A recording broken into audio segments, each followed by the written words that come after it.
Alright, all the bolts are clean, and let me tell you, it took some time. And now I'm not so sure that isn't what caused my problem, because some of that stuff was on there pretty good. I don't know, all the bolts look good, but they had that, like I said, it's some type of a sealer or a locking. I don't know why you'd want to lock them in. It's not like they're going to go anywhere. But cleaned them completely off. Got rid of all the garbage that was on them. I had to use a pick. That stuff was on there good. And we'll try this one more time.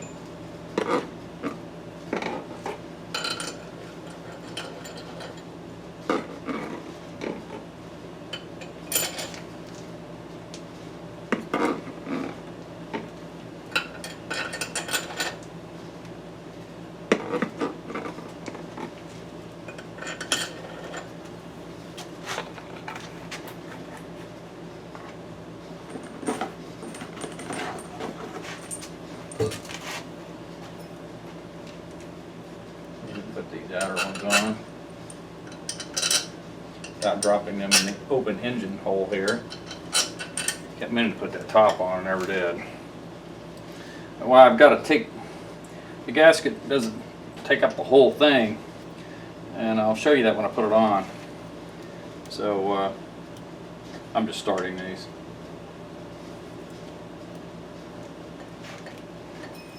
I have a feeling the battery is dead. It was dead the other day. I think I got another one.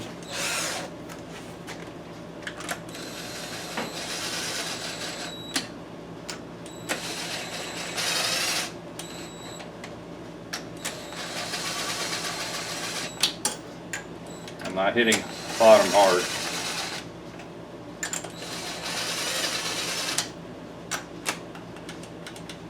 And the battery's dead. Yeah, it was dead the other day. I'm surprised it did as long as it did. Let me go get the other battery, because I know it's charged.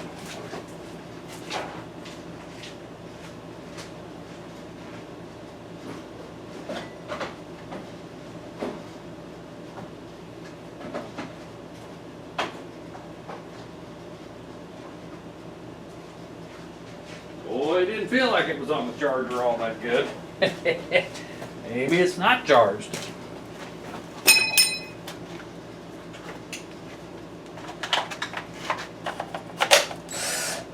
Maybe. Yeah, this is the one I've got the.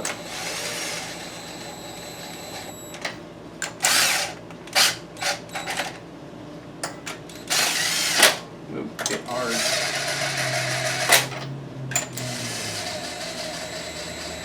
Alright. Most of them are just down, just barely touching. So, as we remembered talking the other day, I'll put this thing down somewhere where I don't make a mess. 22 pounds. Number one is the first one here in the center. Instead of 22 pounds, I'll try to be quiet. It's hard to hear 22 pounds.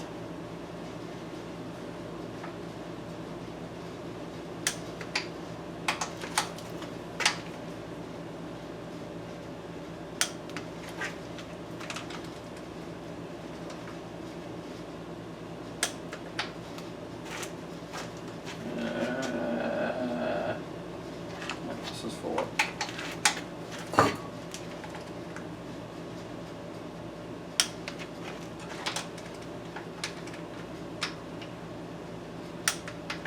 It's 5, 6, 7. I know it's odd. It's the way it is. 8's bottom or top? 8. And here's the one with the new threads. If I can get on it.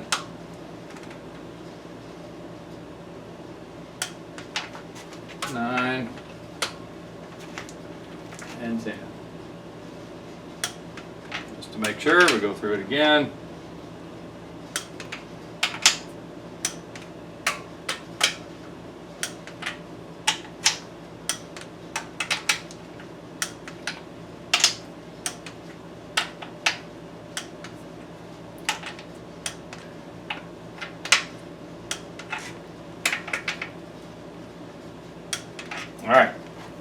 All 22 pounds. Tripping. We're gonna put that down. As I told you, I do not have my angle gauge anymore. I meant to order one, but I didn't. I actually found some down in Harbor Freight, but I was on vacation and never got down there to it. There's actually a torque wrench and an angle gauge at the same time. So I will probably purchase one. It was 100 and, I don't remember, 30, 180, I don't remember how much it was. 90 degrees. Moment of truth. I know you can't tell I'm exactly doing 90, but trust me, I'm doing 90. There's one. There's two. There's three. There's four. 5. 6. 7. 8. Moment of truth. 9. And this one that I did not put the threads in like I told you I was going to. Oh, it would be nice if you got on there. Alright. That's all of them 90. Now I have to go 70. So, uh-oh. I just pulled that one. Well, that's not what I wanted. So, I'm going to stop what I'm doing right now. I'm going to take everything back off, and I'm going to do all of them on this side. I don't know what the difference is on that side to this side, but something is different. I'm not sure what it is. So, that's what we're going to do. I'm going to take 90 off of every one of these, and I am just going to have to do them all. I just don't see a way around it. And I mean, I got plenty. It's just time consuming, and unfortunately the worst thing about it is that it just makes a heck of a mess, you know.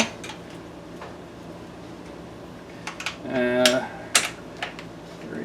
Come on. Get on there. But that's the only way I see to do this. So, all right. Well, we have learned a valuable lesson. I should have just done them all, but I'm thinking to myself, well, it's just the one. Maybe it had a bad spot in it, you know. And that's not the case.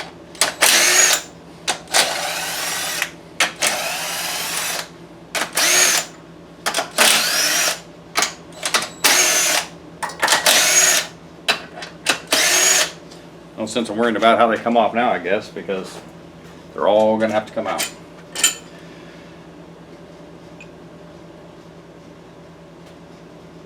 You know, the crap was still down there in them threads. It didn't help anything, I'm sure. Yeah, from now on, I told myself this when we did that 4.8 2 or 3 years ago, whenever that was, that I wasn't going to leave that stuff on there anymore. It seems like when I did that 5.3, seems like I took that stuff off, but I don't remember if I did it on an iron block one, the Gen 4. I just don't remember. At least I didn't drop that in the engine. But I sure don't like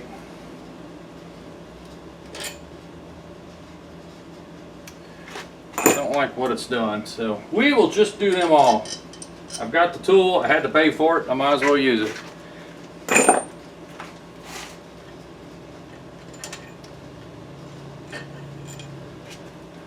There's no threads on it, but it's obvious that it has a problem. So, all right, guys. I know my next move. So, for tonight, I'm going to cover it up because I have a 3-day ordeal with work, and I don't have time to mess with this. I'm not sure they're going to do this on camera because that's a pain.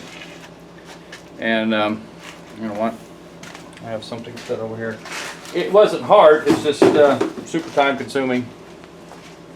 And somebody used this for moving the other day. I have no idea how it ended up at their house. I'm not even sure it's ours. All right. So we have learned a valuable lesson. Luckily, they come with, like I said, I checked that. I made sure it had 20 of those, you know, those threads, just in case. And now that I see what it's doing on this side, it's apparent I should have probably done it on the other side. Although the other side was fine, it did not act goofy at all. So if there's a problem, though, that's, you know, well, we'll have to deal with it when it happens. But wow. All right, I'm out of here. All right. Several days later, and I have finally got some time off work, and we are going to install this head for what I am hoping will be the last time. So off camera, I told you I was going to do this because I just don't have time. Now I have a bunch of cleaning to do, but I wanted to show you that I did this first because there are still aluminum shavings everywhere. My suggestion for anybody who has to do this or even thinks that they have to do this, make sure that you do this with block empty, not already loaded with, hang on, I'm trying to pick my light up and all my tools are sticking to the magnet at the bottom of them. But I wanted to show you though that it was done, and I'll do the rest of the cleanup. You can tell by those little, you know, you see the Loctite and those little, that T-tab, or you know where that, I've done them all. Some of them are a little harder to see than others, but I did every one of them. What I did was Saturday, I got off work, I came out here, and of course this was the first one I did. I came out here Saturday after work, eating, and since I had this one done, I did the middle one. This is the one that pulled out. So you know the last one, that was the last video you seen. That was what was I was trying to do the 70-degree one, and this is the one that pulled out. It was the first one. So I just put my tool in this one, and I did this, and then I did the end ones. So this is what I did. So I did, and of course this one. So I did 5 of them Saturday. Didn't take near as long as I thought. Maybe 45 minutes an hour. Hot and tacky, but you know, didn't take very long to do. And the reason I did that was, then yesterday when I got home, you know, it was left with these 4. I just put the tool here, you know, did this one, and just loosened it up, swung it around, and then did this one. You know what I mean? And I did that up there so that I didn't have to move the tool 50 times. And that, you know, worked out. It didn't take me probably 30 minutes or better, maybe 40 to do those 4. They need to sit for 3 or 4 hours. It's really damp here, so I let it sit overnight. So now I'm going to clean up all the aluminum shavings and everything, and I'll bring you back when I start putting the head on. Yeah, we're gonna, what is this, attempt 327 or something? I don't know where we're at. I am telling you, there's aluminum everywhere. It just, I mean, it drills easy, you know. That's probably the biggest advantage to it, is that how well it drills. The problem is, it is everywhere. I didn't set this head far enough away, and there's some aluminum in it. And a couple spider webs.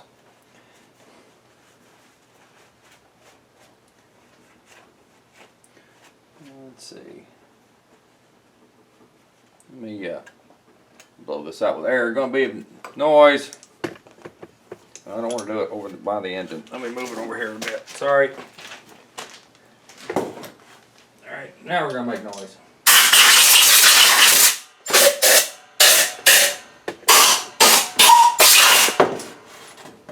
It's just to make sure it's not at the bottom here. Oh.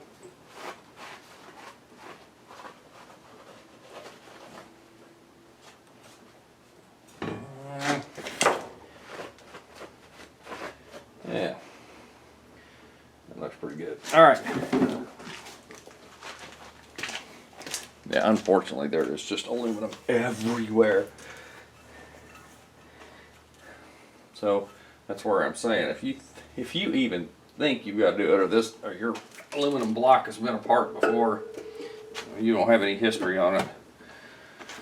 Probably a good idea to do this prior, once the thing is disassembled. What else tell you? Because this has been a pain, and I mean a pain. Lost several days, and more money than I anticipated.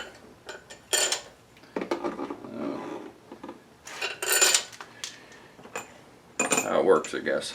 It's what happens when you do something for somebody else. I wouldn't want to be a mechanic as much as I like to work on stuff. It was something I always really wanted to do growing up. But, yeah, that's kind of out of the question now. Need some aluminum in that thread. Yeah.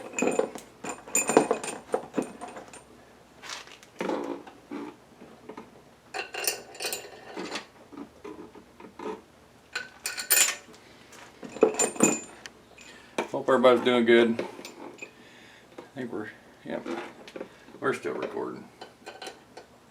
If any of you are still here by now. I think it's important though to let everybody know that this is always a possibility. You know, I haven't had a lot of questions. I've had a few. I've had some, you know, people kind of being jerks too. Not near as many. You know, only a few.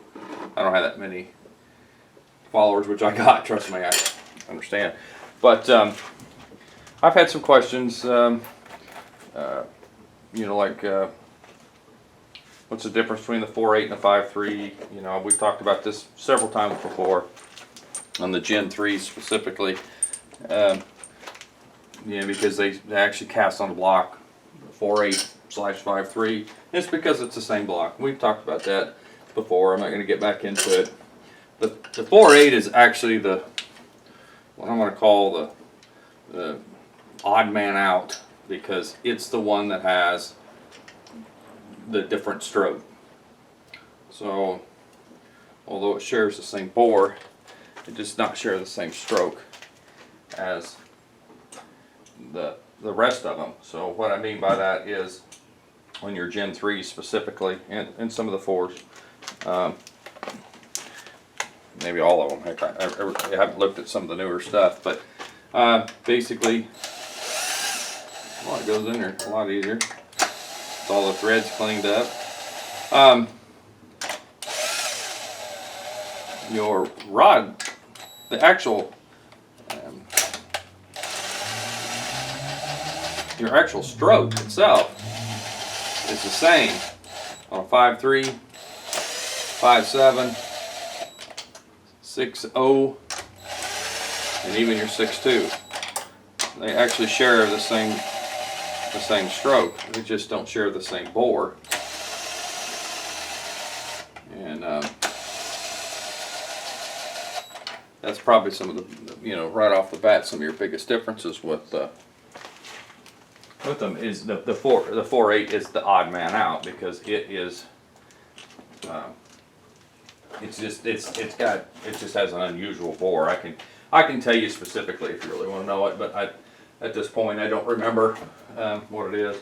But I don't know what any of them are right now. It's just something I don't keep in the brain box anymore. So all right, we're going to start this all over again. But I don't mind answering questions. You know, some of them are interesting, and some people run into goofy things. This is, you know, this is one of the things that sometimes just gets goofy. 3, I can't remember which one 4 is.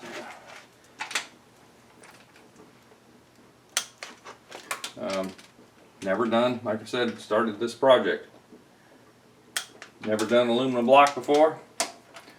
And I now have the tools if I wanted to do this again, but the problem that I run into is, okay,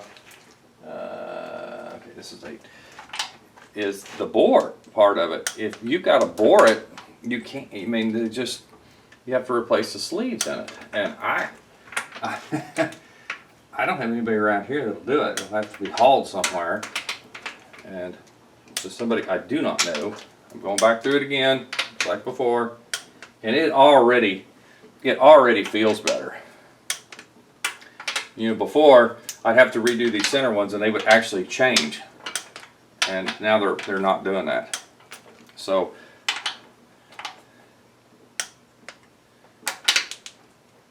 that just tells you that something's different, because before it would do it. Maybe it's because the gasket's pre-crushed.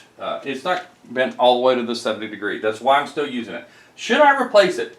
You know, it's been going back and forth in my mind since this started happening. It's like, do I replace the head gasket again?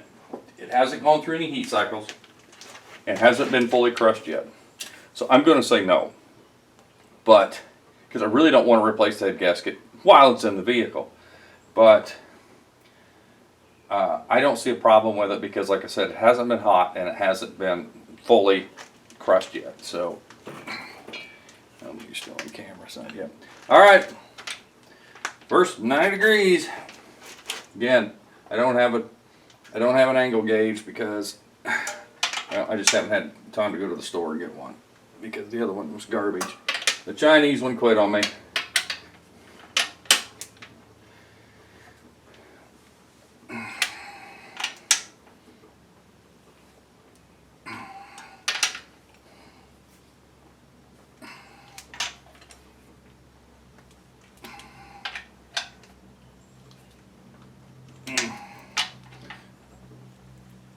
I wouldn't say it has a different feel doing this, but I'm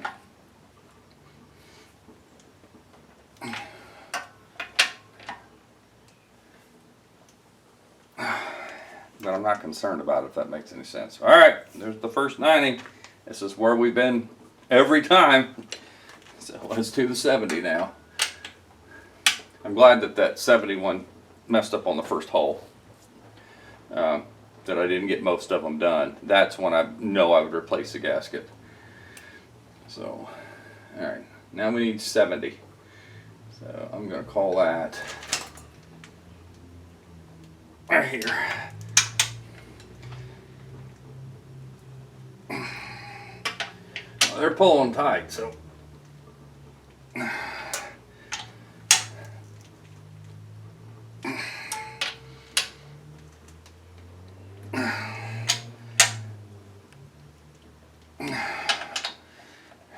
But I'm definitely going to go get an angle gauge with a torque wrench built into it.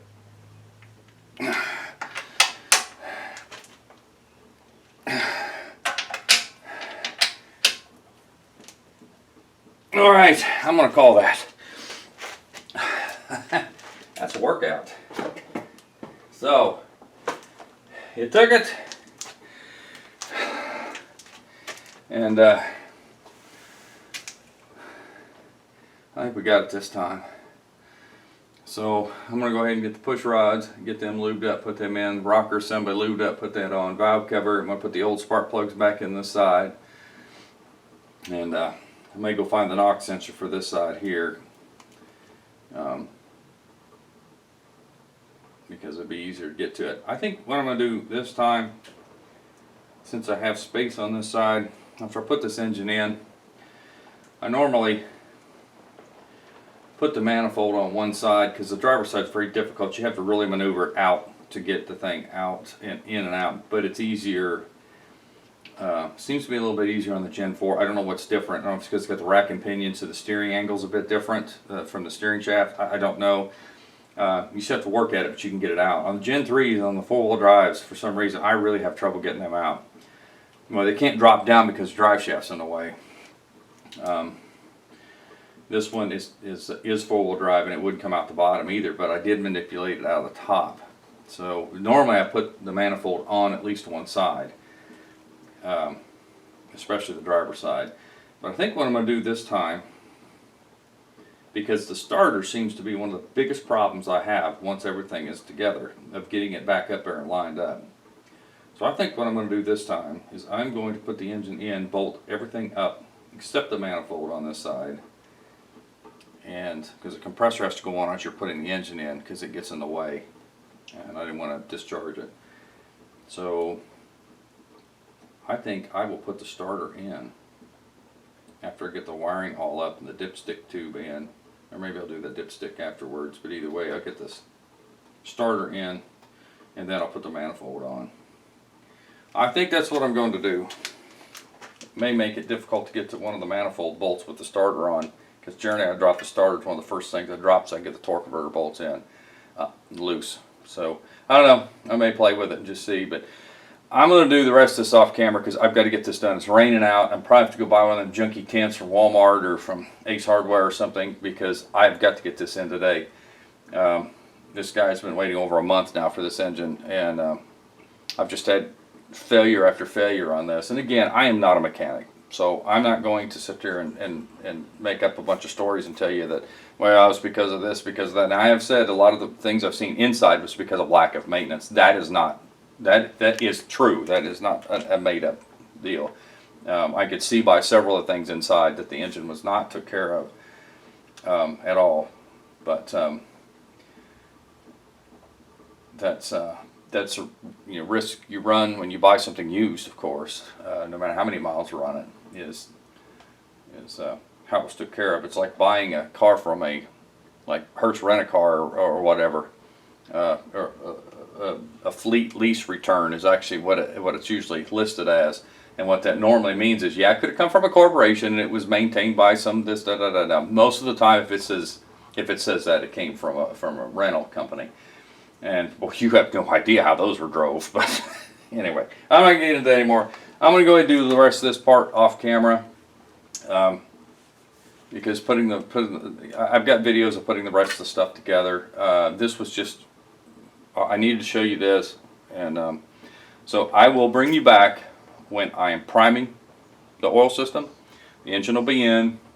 I'll have my deal set up, and we will do that. We'll look at the oil pressure and stuff. I'll spin the engine over while I'm filling it up, and then I'll bring you back on the first start.